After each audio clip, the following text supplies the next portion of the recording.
Hello and welcome to this MiniGEM, brought to you by AMY, the Association for Elderly Medicine Education.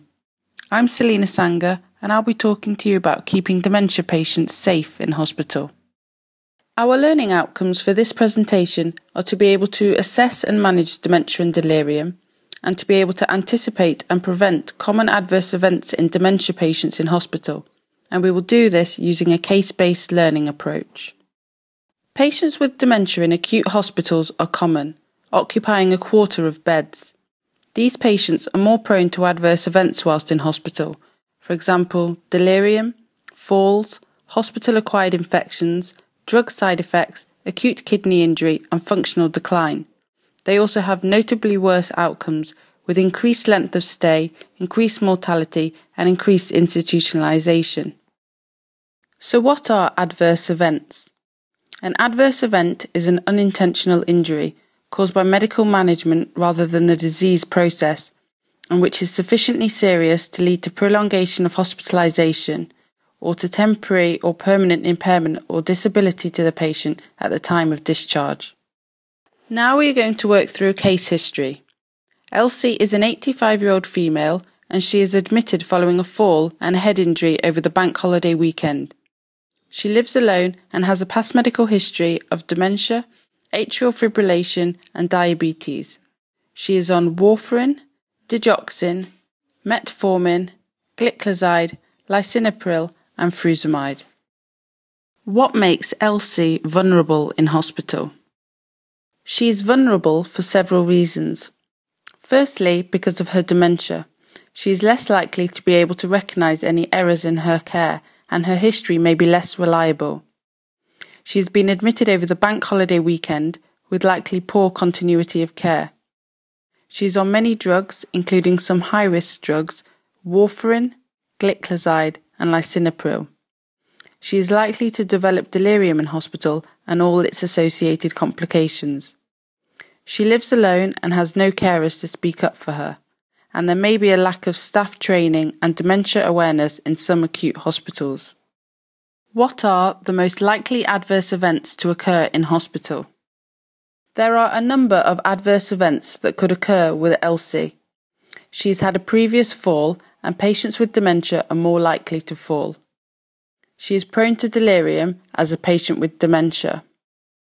She could suffer the side effects of the drugs she is on, and she is at high risk of acute kidney injury as she is prone to dehydration and is on lisinopril. Whilst in hospital, she could also suffer the complications of being immobile, such as pressure sores or a DVT, and she is susceptible to hospital-acquired infections, especially if she is inappropriately treated with antibiotics or catheterized. This harmful spiral diagram demonstrates the consequences of adverse events. One adverse event can quickly lead to another, resulting in an iatrogenic cascade.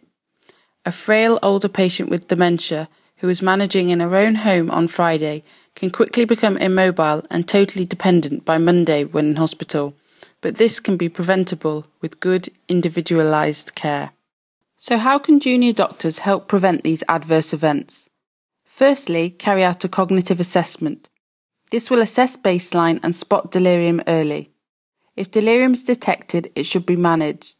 The previous MiniGEM on managing delirium out of hours is a valuable resource for this, as well as the NICE guidelines. Patients identified as cognitively impaired should be flagged as high risk for falls, and multiple ward moves should be avoided. Medication should also be reviewed, particularly for drugs that can worsen confusion or contribute to falls. The recent smartphone app on confusion can provide guidance in this area, as well as general information on dementia and delirium. Ensure good nutrition and hydration. Monitor fluid intake and avoid acute kidney injury by regular monitoring of use and ease. Treat infections but follow local antibiotic policies and don't catheterize unnecessarily. You should also treat pain and consider regular paracetamol for your patients. Good communication between nurses and doctors is vital, and ensure good handovers, particularly over weekends and bank holidays. Work as a team with nurses and therapists to keep the patient as mobile and independent as possible, and plan for discharge early. So, in summary, Elsie should be treated as an individual who is vulnerable in hospital with person-centred care. Delirium should be anticipated and prevented. You should communicate with nurses, therapists and patient carers to work as a team. And a safe discharge should be coordinated with a comprehensive discharge summary produced. You should now be able to assess and manage dementia and delirium, and through this case study, be able to anticipate and prevent common adverse events in hospital. I hope you find some of these references useful, and thank you for listening to this MiniGEM.